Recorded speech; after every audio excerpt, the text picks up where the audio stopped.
Number 1. Empath knows when people are lying. And this can be a good thing or a bad thing. The positive is when we detect someone with a bad motive, we can protect ourselves and stay away from them. The negative thing is if your loved one tell you a lie, even if it's a white lie, it doesn't make you feel good.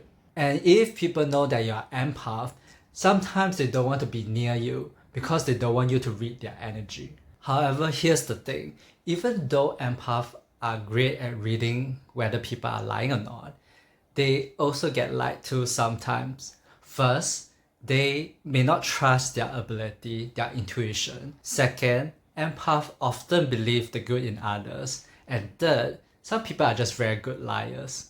But when we realize that we are being cheated or manipulated, this hurts us a lot. We regret not listening to our intuition. We may blame the other people or blame ourselves, and we may shut the person out completely. I used to be a tuition teacher, and once I have a student who tell me that he has ADHD. In the beginning, the first lesson, I was feeling a bit skeptical. So I texted his mom and told her what the student told me. And she said noted with thanks. That misled me to think that maybe this student really have ADHD. A few lessons later, he told me that he has depression and he had to eat the medicine. I started believing him, even though I feel a bit skeptical. I went back home to check about the medicine to see really what he say is correct. But by the 6th or 7th lesson, I realized that he was lying to me.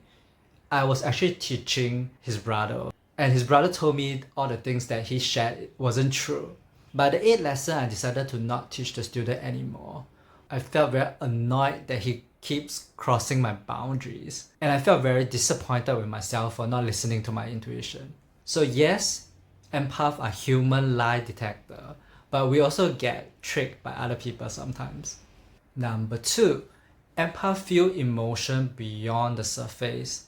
It's not about what you say, it's not about what you do, it's not even your expression or body language.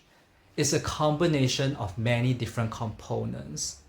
We use various elements to check if something is off or if something is not congruent. When empaths watch a movie or a TV show, they can tell whether an actor acting is great or they are just acting on the surface.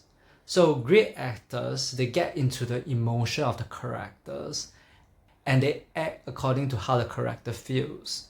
Bad actors think what they need to do in order to show or express an emotion. They don't get deep into the emotion of the characters, so their acting is kind of superficial, and empath can detect very easily whether someone is really feeling that emotion or not. But sometimes when we're able to feel emotion beyond the surface, people like your friend may think that we think too much or we are too sensitive. So for example, once I told a friend that I was in this cafe in Malaysia and I saw this old lady sitting at the corner. Her family has left to run their errands, and every time the door opens, this old lady will look at the door and anticipating that her family members will come back. In contrast, the next table is a group of youngsters chatting and laughing away. And I was telling my friend how it was a bittersweet feeling. I can feel the loneliness of the old woman and also can feel the fun and the joy that the young people are experiencing. It's exactly like what I've ordered, like a piece of cake that is very sweet, but also I was having a cup of coffee which is kind of bitter. So it's kind of a bittersweet feeling. It was so contrasting. It was like a scene in the movie. But my friend said I'm oversensitive and I'm thinking too much. Empath's ability to read emotion beyond the surface may not be an easy thing for other people to understand. Number 3, empaths have a deep connection with nature. So once I met a friend in the park and she was like tracing the energy of the bushes. And I was like, hey, I do that too. I'm not the only weird person around tracing plants and feeling the energy of the nature. Empaths love nature. They love plants, they love animals. We can see beyond the physical form and feel the energy that the plant and animal exudes. Whenever I see a tree with a very deep roots, I'll pause for a while and feel the power and the groundedness of the tree. Just by looking and feeling the tree and connecting with it, I feel very strong. Also with animals, I have a very strong connection too. When I was in Bangkok, my family and I went to visit this Corgi cafe, and I saw a dog sitting quietly at a corner. Something about him drew me to it, so I decided to take a photo with him. And the dog is called Dean, by the way. For empath, it's not just about loving the animal. It's not just about playing with the animal or feeding the animals. I feel a very deep connection with Dean, this dog. After approaching Dean for a couple of times at different parts of the room, Dean started approaching me instead. And we have this one-to-one deep connection where we look and stare into each other's eyes. And people who don't understand this may think that I'm crazy. But I'm not feeding him, and I told him that I doesn't have any food with me anymore. He and I were just staring at each other. And it's this particular Corgi. I felt like I've known him somewhere else. I don't feel the same affinity with the other dogs. Empaths just know how to feel this deep connection with plants and animals and people that other people may not understand what this is all about. Number 4, empaths may find it difficult to express their true feelings and opinions. There are multiple reasons why this is so. First, empaths may not know what they are truly feeling. They may not know if their emotions are theirs or other people's. Second, empaths may be afraid that when they share their honest opinion, they may hurt other people. If someone asks me for my opinion and I share what I dislike or unsatisfied about what they do, I get instant feedback from them. I can feel that they feel hurt, I can feel that they feel disappointed, especially if it's someone who is looking for validation.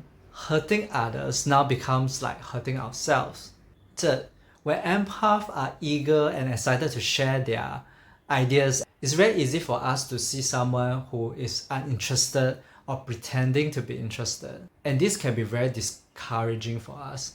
I remember the times when I spoke on stage or in front of a group of people.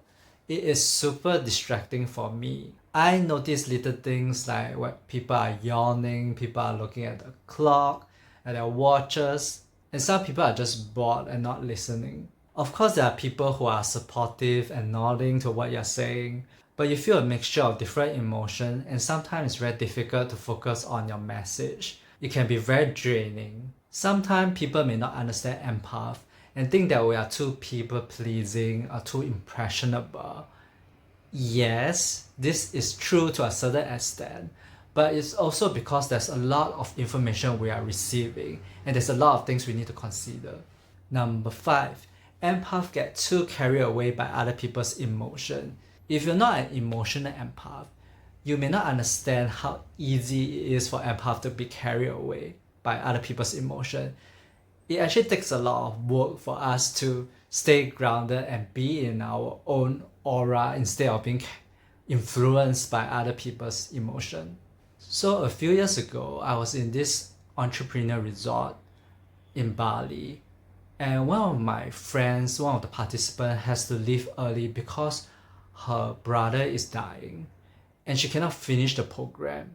When she announced her decision to leave, I feel a deep sadness in the room. She was a strong lady, but I also feel a deep emotion that wasn't expressed by her and the other participant in the program. I started crying and I can't stop crying, and I have to go to the restroom immediately. Empaths match other people's emotion very quickly, and I wasn't prepared for this. The atmosphere in the room just made me cry non-stop. And I spent a few minutes crying in the restroom before I feel grounded, before my emotion gets stabilized. Sometimes it's difficult for empaths to tell whether the emotions are theirs or other people's. We can feel very happy and joyful for a moment, then later we suddenly become very sad and very emotional. And I don't know whether this emotion I'm feeling is from me or from my twin flame, or it could be the energy of the environment that we're in. We get so easily affected by the energy around us when we are not aware. If you find yourself matching other people's emotion easily, you may want to watch this next video here.